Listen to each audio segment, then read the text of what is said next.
जाइए, सुबह हो गई है। देखिए, मैं खाना भी बना रही हूँ। आज मालिक ने जल्दी बुलाया है ना। अगर आज भी देर हो गई तो पता नहीं क्या होगा। मैं सच कह रही हूँ, मुझे बहुत डर लग रहा है। हाँ, उठ गया हो। तुम हर बात पर इतना डर जाती हो। आज मैं बिल्कुल देर नहीं करूँगा। डर तो लगेगा ही ना, जब हर दिन यही सोचकर उठना पड़े कि आज खाना मिलेगा या नहीं। कभी लगता है हमारी किस्मत ही हमसे नाराज है। ऐसा मत सोचो, भगवान सब देख रहा है। एक दिन हमारी भी हालत बदलेगी। वो दिन कब आएगा? कब हमारी गरीबी दूर होगी? कब हम बिना डर के जी पाएंगे? बस थोड़ा और सब्र करो। मैं मेहनत कर रहा हूँ ना। ठीक है, पहले खाना खा लीजिए। खाली पेट काम करने जाएंगे तो और कमजोरी हो जाएगी। किसान चुपचाप खाना खाता है। पत्नी धीरे से। जल्दी जाइए, देर मत करिएगा। ठीक है, मैं चलता हूँ। तुम अपना ख्याल रखना, मैं शाम को आऊंगा। खेत पर मालिक तेज नजरों से देखते हुए। आ गए तुम। देखो, आज काम बहुत है और मुझे किसी भी तरह की लापरवाही बिल्कुल पसंद नहीं है। अगर ठीक से काम नहीं करोगे ना तो आज कुछ भी नहीं मिलेगा, समझे? जी मालिक, मैं पूरी मेहनत करूंगा। मेहनत करना ही पड़ेगा। ये मिट्टी ऐसे नहीं खुदेगी। थोड़ा तेजी से और अच्छे से काम करो। मुझे हर काम साफ और सही चाहिए। जी मालिक, मैं इस खेत में सब काम अच्छे से कर दूंगा। और किसान अपना काम मेहनत से अच्छे से करने लगता है।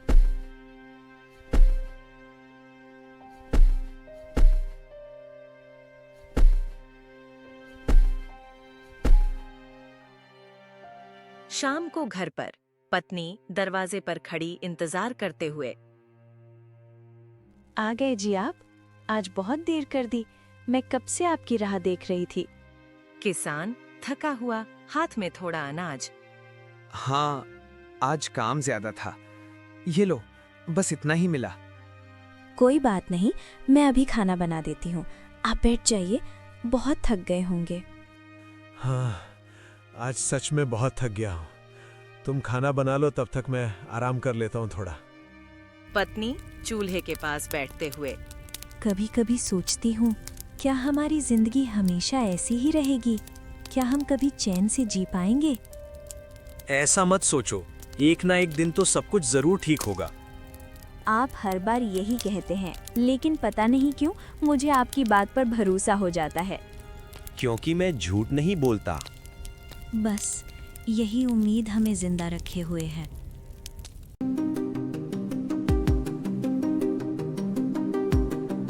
मालिक गुस्से से खड़े होकर तेज नजरों से। रुको मोहन, आज फिर देर से आए हो तुम। क्या समझ रखा है तुमने इस काम को? मालिक, आज थोड़ी देर हो गई, लेकिन मैं अभी काम शुरू कर देता हूँ। पहले से ज्यादा मेहनत करूंगा। मुझे तुम्हारी मेहनत नहीं चाहिए। जब समय पर आ नहीं सकते तो काम करने का कोई हक नहीं है तुम्हें। हर रोज कोई ना कोई बहाना। अब बस बहुत हो गया। मालिक, घर में खाने को कुछ नहीं है। मेरी पत्नी मेरा इंतजार कर रही होगी। आप मुझे एक मौका दे दीजिए। नहीं, आज से तुम्हें इस खेत में काम करने की कोई जरूरत नहीं है। अभी के अभी निकल जाओ यहाँ से। मालिक ने उसकी एक बात नहीं सुनी।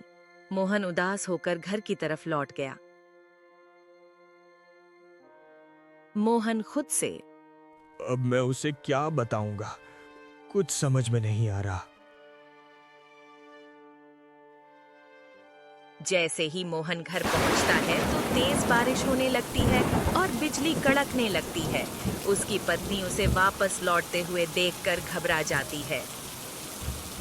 जी, आप वापस आ गए? आज इतनी जल्दी कैसे? और ये बारिश भी होने लगी। आज मालिक ने मुझे काम से निकाल दिया। क्या? लेकिन क्यों? आप तो रोज मेहनत करते थे। आज काम पर देर हो गई थी और उन्होंने मेरी एक भी बात नहीं सुनी। अब हम क्या करेंगे मोहन? घर में तो कुछ भी नहीं है, ऊपर से ये बारिश।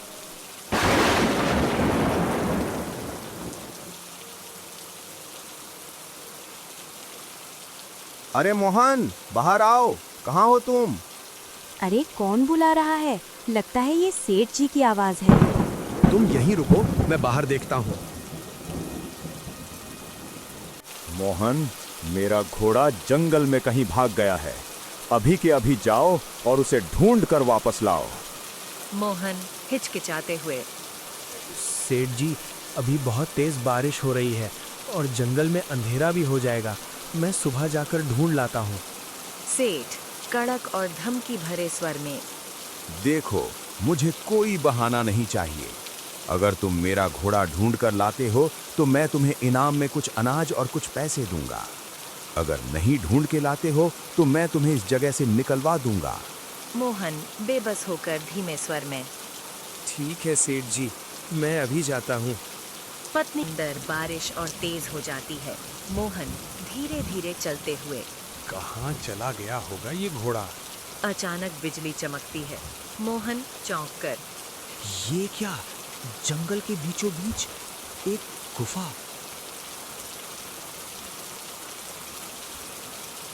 वह धीरे धीरे गुफा की ओर बढ़ता है। गुफा के अंदर नीली और लाल रोशनी फैल रही होती है। मोहन धीरे धीरे अंदर बढ़ता है और एक चमकते हुए मटके को देखता है। ये कैसा मटका है? इतनी तेज चमक, जैसे कोई खजाना हो।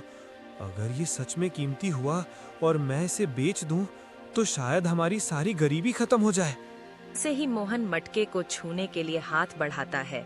मटका तेज चमकने लगता है और अंदर से आवाज गूंजती है और तेज रोशनी निकलने लगती है।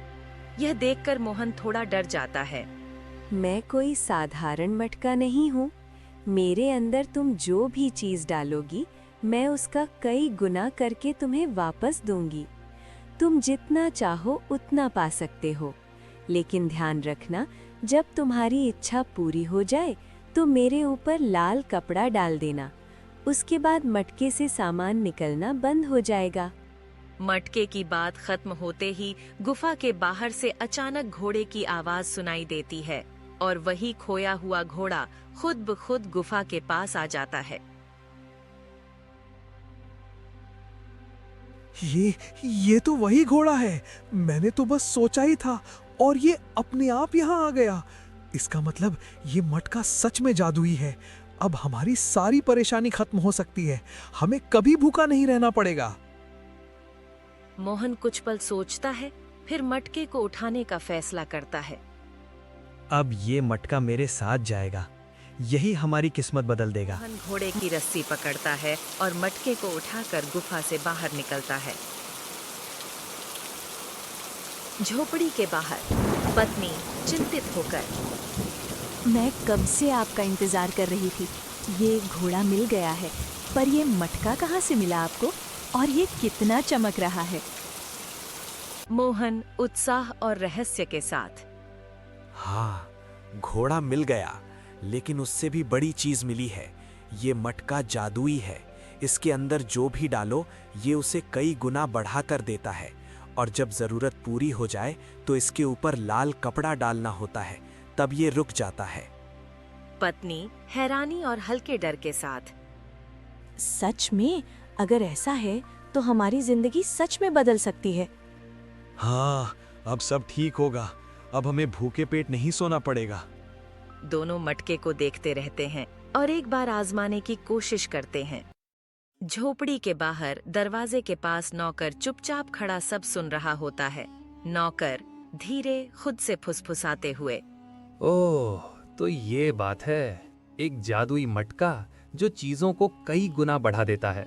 अगर ये सच है तो मालिक को ये जरूर पता होना चाहिए। वो इसे कभी हाथ से जाने नहीं देंगे।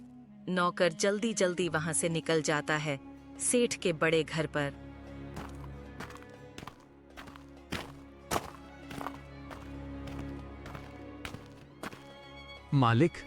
मालिक मुझे आपसे बहुत जरूरी बात करनी है।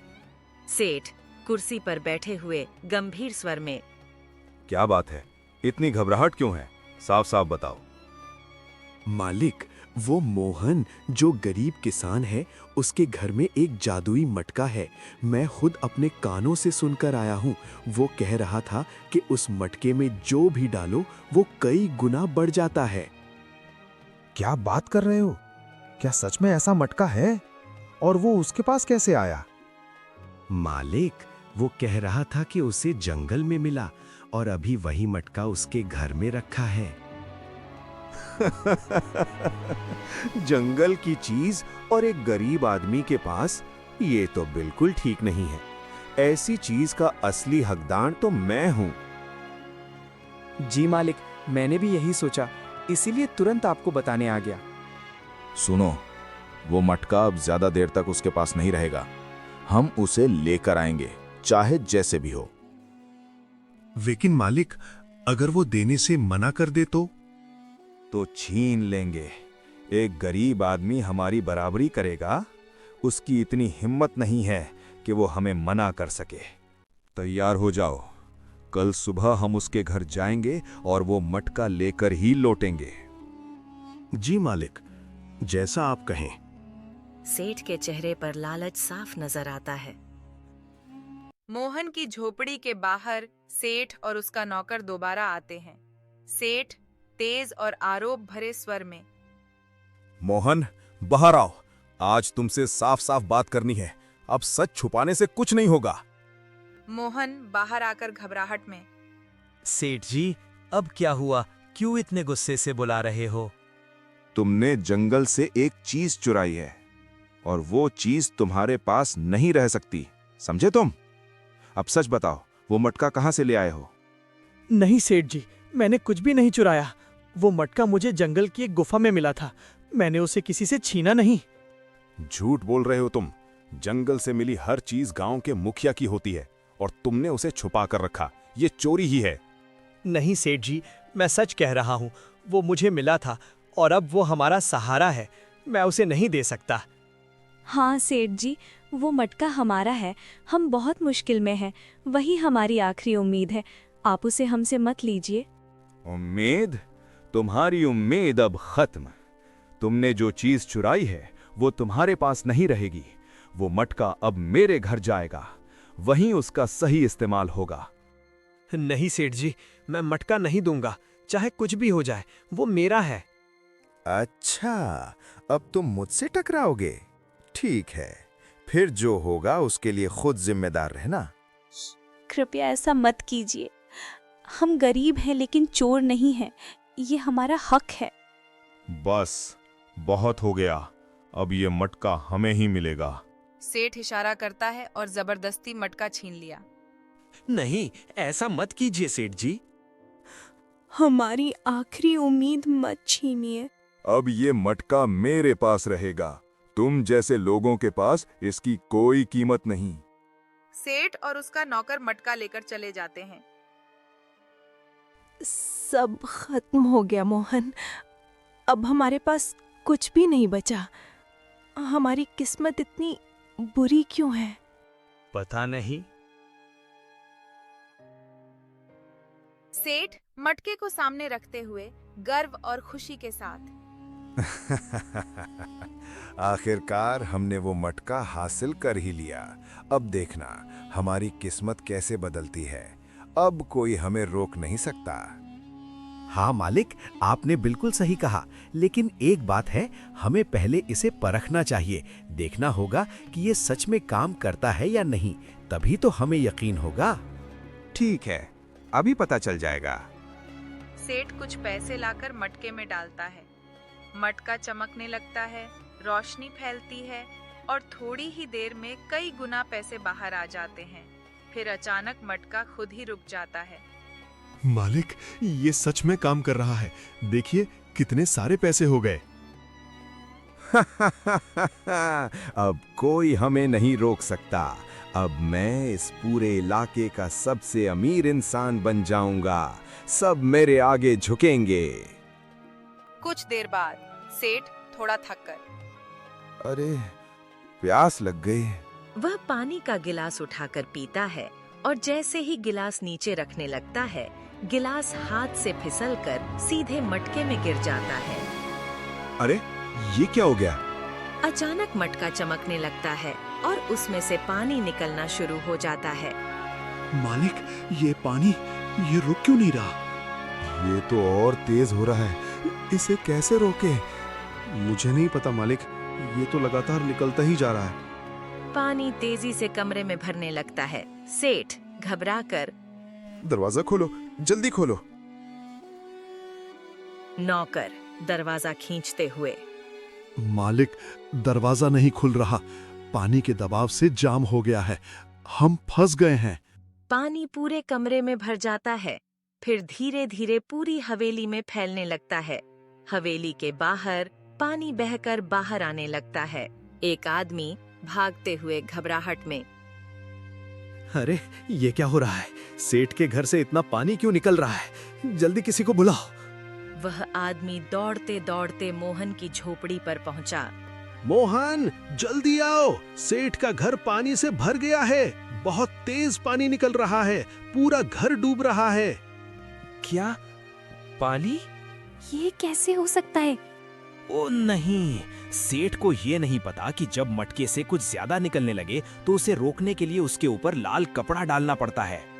तो अब क्या करेंगे? आप वहाँ जाएंगे? मैं वहां नहीं जा सकता, पानी बहुत तेज होगा, ऐसे में अंदर जाना जानलेवा हो सकता है। अब मेरे पास एक ही रास्ता बचा है, मुझे उसी गुफा में जाना होगा और उस मटके से विनती करनी होगी, तभी शायद ये सब रुक सकता है। अब देर नहीं कर सकता। मोहन तुरंत गुफा की ओर निकल पड़ता है। मोहन किसी भी तरह उसे गुफा में आता है। जादुई मटका जहां पर रखा था वह उसी के ठीक सामने खड़े होकर वह हाथ जोड़कर विनती करता है। ये जादुई शक्ति जो भी हो, जहां भी हो, मेरी बात सुन लीजिए। हमारे गांव वाले बहुत बड़ी मुसीबत में हैं। वो लालची और घमंडी सेठ मुझसे मटका छीन कर ले गया और अब उसी मटके से इतना पानी निकल रहा है कि पूरा गांव डूब सकता है। मैं आपसे विनती करता हूँ, कृपया हमारी मदद कीजिए। अचानक गुफा में गूंजती हुई रहस्यमयी आवाज सुनाई देती है। मोहन, वो मटका तुम्हारे लिए था। तुम एक सच्चे और नेक दिल इंसान हो, लेकिन लालची लोगों के लिए वही मटका बहुत खतरनाक बन जाता है। वो उनसे सब कुछ छीन लेता है। सेठ लालची और धोखेबाज है, इसलिए मटका उसके काबू में नहीं है और लगातार पानी निकल रहा है। लेकिन तुमने सच्चे दिल से पुकारा है, इसलिए मैं तुम्हारी मदद करूंगा। ये छड़ी लो। जब तुम इस छड़ी को उस पानी से स्पर्श करोगे तो इसकी शक्ति उस मटके तक पहुंच जाएगी और मटका पानी देना बंद कर देगा। मोहन के सामने एक चमकती हुई छड़ी प्रकट होती है। रहस्यमयी आवाज, जब मटका शांत हो जाए तो उसे अपने पास ले आना और उस छड़ी की हिफाजत करना। ये छड़ी मटके की रक्षा करेगी। तुम जैसा चाहोगे ये छड़ी मटके को वैसा ही रोक देगी। मोहन आंखों में उम्मीद लेकर हाथ जोड़कर, धन्यवाद, मैं आपकी इस मदद को कभी नहीं भूलूंगा। मोहन छड़ी उठाता है और तेजी से गुफा से बाहर निकल जाता है। अब सब ठीक होगा, मुझे जल्दी पहुंचना होगा। वह गांव की ओर दौड़ पड़ता है।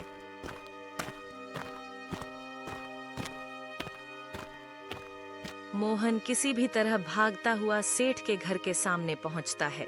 चारों तरफ गांव वाले खड़े थे, सभी डरे हुए, परेशान। सेठ का घर आधा पानी में डूब चुका था, पानी लगातार बह रहा था। कोई कुछ करो, ये पानी रुक ही नहीं रहा, पूरा घर डूब जाएगा। सेठ भी किसी तरह बाहर निकलकर गांव वालों के बीच खड़ा था, भीगा हुआ, डरा हुआ।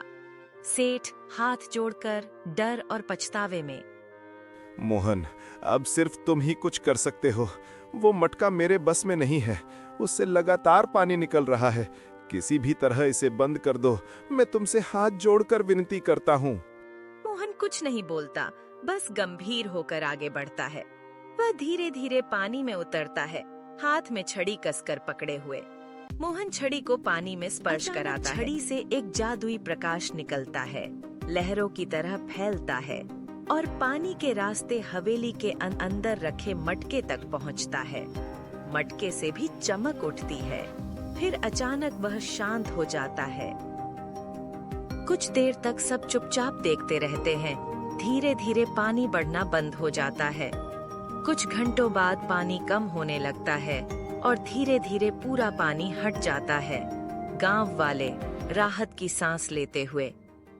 बच गए, हम सब बच गए। सेठ धीरे धीरे मोहन के पास आता है, हाथ जोड़कर। सेठ शर्मिंदा और पछतावे में।